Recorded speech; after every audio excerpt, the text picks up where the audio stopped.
சுதீஷ் தலைமையில ஒரு பத்திரிகை சந்திப்புல அவங்க என்ன சொல்றாங்கன்னா, தனிப்பட்ட காரணத்துக்காக தான் போய் பார்த்தோம், அரசியல் பேசல அப்படின்னு சொல்லி அணைய முருகன் மறுத்திருக்காரு. இதை பற்றி உங்களுடைய கருத்து என்ன சார்? நேற்று இன்னைக்கு அவர்கள் எப்படி பேசுகிறார்கள் பற்றி அல்ல, அரசியலில் கொஞ்சம் நாணயம் வேண்டும்.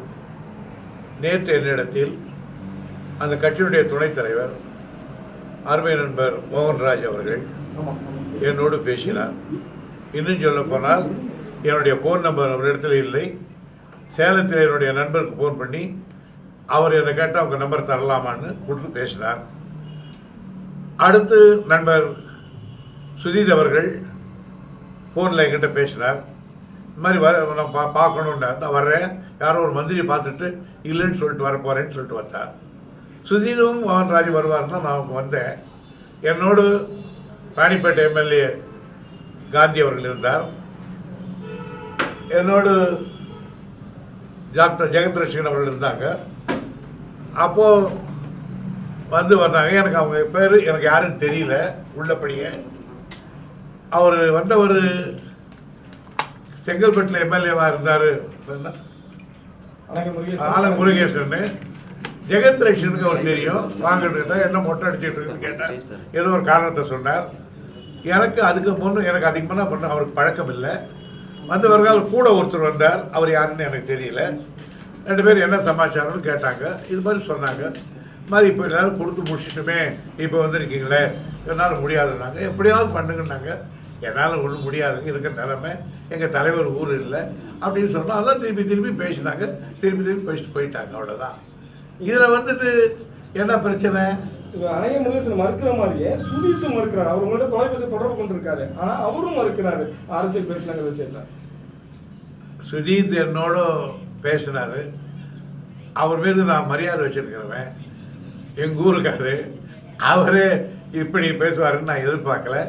இது அரசியலில் இன்னைக்கு போனால் வரலாம், ஆனால் நான்லாம் அப்படி பேசக்கூடியவன் இல்லை. அதனால அவங்களுக்கு என்னன்னு கேட்டீங்கன்னா, நேற்று ஒரு நிர்பந்தம் ஏற்பட்டு போச்சு. இங்கேயும் இல்லை அங்கேயும் இல்லை படத்தை போட்டு இப்போ எப்படியாவது இந்த இதுலேருந்து பழியிலிருந்து சேவ் பண்ணுறதுக்காக நாங்கள் அப்படி கூட பேசலாம். 2வது எங்கிட்ட அனங்கல் முருகேசன் பேசுறதுக்கு ஒன்றும் இல்லை. எனக்கு அவர் முன்ன பின்ன தெரியாது. என்கிட்ட என்ன பேச போகிறார் அவர்? வேற ஒன்றும் பேசலை. என்னோடு நான் பேசுகிற பொழுது இவங்க 2 பேரும் கூட வச்சுக்கிட்டு தான் பேசலாம். நான் தனியாக கூட பேசலை. ஆகையினால இதை அவர் மறுக்கிறவன நேற்று மறுத்துருக்கலாம். இங்கேயே சொல்லிட்டு போயிருக்கலாம். நீங்கள் பிரஸ்காரன் பார்த்த உடனே கேட்டாங்க, எங்கே வந்தீங்கன்னா நான் அரசியல் பேச வரல, தனிப்பட்டு பேச வந்தேன்னு சொல்லிட்டு போயிருக்கலாம். அவங்க அதில் விளக்கிழக்க சொல்லியிருக்கலாம்.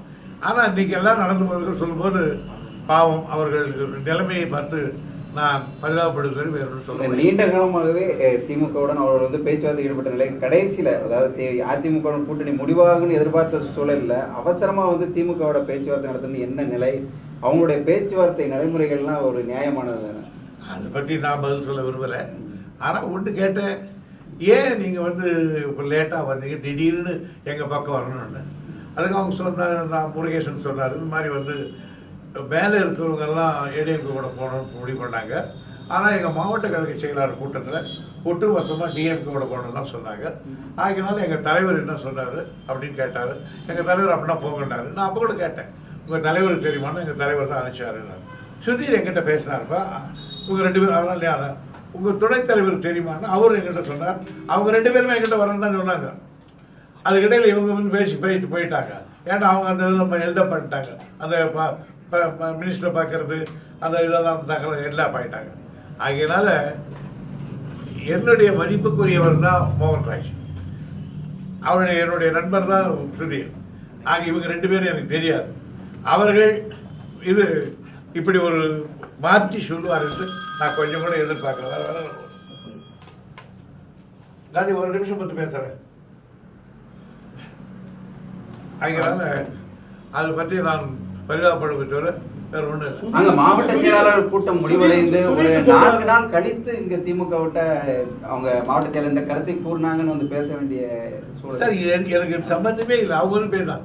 எங்கிட்ட தனிப்பட்ட முறையில் பேசுவதற்கு எந்த முகாந்திரம் இல்லை. எங்கிட்ட எதையும் பொருளும் இல்லை அவங்களுக்கு. ஒரே நேரத்துல சுதீஷ் சொல்றாரு, இப்ப இல்ல, சுதீஷ் இப்ப கடைசியா சொல்ற ஒரு விஷயம் என்ன பாக்குறேன்னா, நீங்க திமுக தொடர்பான சில விஷயங்கள் பேசிருக்கீங்க தலைமை தொடர்பாகவும், நான் அதெல்லாம் சொல்ல விரும்பல, ரொம்ப இதா நடந்துக்கிட்டேன்னு ஒரு புதிய கருத்தை முன்வைக்கிறாரு. எப்படி சொல்ல போனா, நான் போன்ல வந்துகிட்டு இருக்கேன். இதுல நானே காந்தி அவர் 2 பேரும் தான் போன்ல வர்றோம். கார்ல வரும்போது தான் சுதீஷ் கிட்ட பேசினார். அதுக்கெல்லாம் 2 நாள். அதனால நான் பேசுறதெல்லாம் அதுக்கு மேல திமுக அப்படி எல்லாம் அவர் சொன்னார்னா, சுதீர் மீது நான் வைத்திருந்த மரியாதைக்கு அவரே ஒரு கொந்தகத்தை ஏற்படுத்துகிறார். இன்னைக்கு அவர் எங்க ஊருக்காரர், எனக்கு தெரிஞ்ச பேர், பழக்கப்பட்ட நண்பர், என்னை எழுந்து 2 நாள் பாருங்க அசம்பிளியில் நின்றவர். ஆகியனால எனக்கு அந்த ஊருக்காரன். அதனால அவர் இப்படி சொல்லுவாருன்னு கேட்டா நான் வருத்தப்படுவது பேர் வேற ஒன்றும் இல்லை. ஒரே நேரத்தில் திமுக அதிமுகவோட தொடர்ந்து பேசிக்கிட்டே அவங்க வந்து கூட்டணி பேரத்தை அதிகப்படுத்துறாங்கன்னு நினைக்கிறீங்களா? எனக்கு அதெல்லாம் தெரியாது சார். என்கிட்ட வந்தது மட்டும் சொல்லணும், அவ்வளவுதான். இப்ப சொல்ற திமுக நிலைப்பாடு என்ன? தேமுதிக நம்ம முடிஞ்சு போச்சு, நமக்கு கதவு அடைக்கப்பட்ட விஷயம் தானா? தேமுதிக கூட கடைசி தலைவரோட பேச எங்களுடைய நிலைமையை நான் உங்களுக்கு சொல்லிடுறோம். எங்களுடைய நிலைமை சொல்லிடுறோம். நாங்கள் தோழமை கட்சிகளுக்கு சீட்டுகளை பகிர்ந்து அளித்து விட்டோம். எங்களுடைய நிலைமை இருக்கு. நான் அப்ப நேரத்தில் சொன்னேன், இதுல ஏதாவது மேஜர் ஆபரேஷன் பண்ணணும்னா எங்க தலைவர் தான் செய்ய முடியும். நான் இல்லைன்னு நேற்று சொல்லல. அது அவங்க தான் எங்க தலைவரை பார்த்தா பேசணும் தான். இனிமேல் எனக்கு இல்லை, அவர் இல்லாதான் நான் பேசுறேன். இனிமேல் அவர் தலைவர் உண்டு, அவர் உண்டு, அவர் உண்டு. இந்த விஷயத்த வந்து அதிமுகவோட அமைச்சர்கள் சொல்ற அமைச்சராக இருக்கட்டும், தம்பிதுரையா இருக்கட்டும், ஒரே சமயத்து 2 கட்சிகளோட பேசுவது வந்து ரொம்ப இயற்கையானது. இது வந்து துரைமுருகன் வெளியே கூட வந்து தவறானு சொல்லி தம்பிதுரை சொல்லி நான் தப்பா பேசலையே. இல்ல நான் வந்து 2 இடத்துல பேசுறேன், தப்பா பேசுறேன். எங்கிட்ட வந்தது நான் சொன்னேன். பிரஸ்கார் கேட்டா சொல்லாம வீட்டு நிறைய பிரஸ்கார் இருக்காங்க. நான் எழுத போறேன் மரபு சொல்லுவாங்கல்ல. சார், இந்த திமுக தேர்தல் பிரச்சாரம் எப்போது தொடங்கும்? அதெல்லாம் தலைவர் சொல்லுவார். நாங்க உள்ள பேசி கொண்டதே வெளியே சொல்லும் பழக்கம் இல்ல அப்படிங்கிற மாதிரி எல்லாம் குற்றச்சாட்டை முன்வைக்கிறார் சார் சுதீஷ். ஒரு கொஞ்சம் அதிகமாவே கருத்து முன்வைக்கிறாரு. அதுக்கு உங்களுடைய கருத்து? இவ்வளவு கால நண்பர்கள் ஒரே இதுல இருந்திருக்கீங்க, முழுக்க மறுக்கிறாரு. நான் இங்க பேசுறது அவருக்கு முழுக்க அவரே இங்க இல்ல, அவர் இல்ல. இப்ப வந்து மறுபடியும் அதிமுக கிட்ட போய் ஒண்டிக்கிறதுக்காக என்னை பத்தி சொல்றாங்க, அவ்வளவுதான். தலைவர்கிட்ட தெரியப்படுத்துனீங்களா? தலைவர் என்ன சொன்னாங்க? போயிட்டு வந்தேன். அதனால உடனே திமுகவோட கூட்டணிக்கான கதவுகள் அடைக்கப்பட்டதுன்னு அந்த ஆத்திரத்துல வந்து அவர் வந்து உங்க மீது ஒரு சேற்றை வரி நினைக்கிறீங்களா? தலைமை அவங்க ரொம்ப நொந்து போயிருக்காங்க சார். அதுக்கு மேல நான் அவங்களை புண்படுத்த விரும்பல.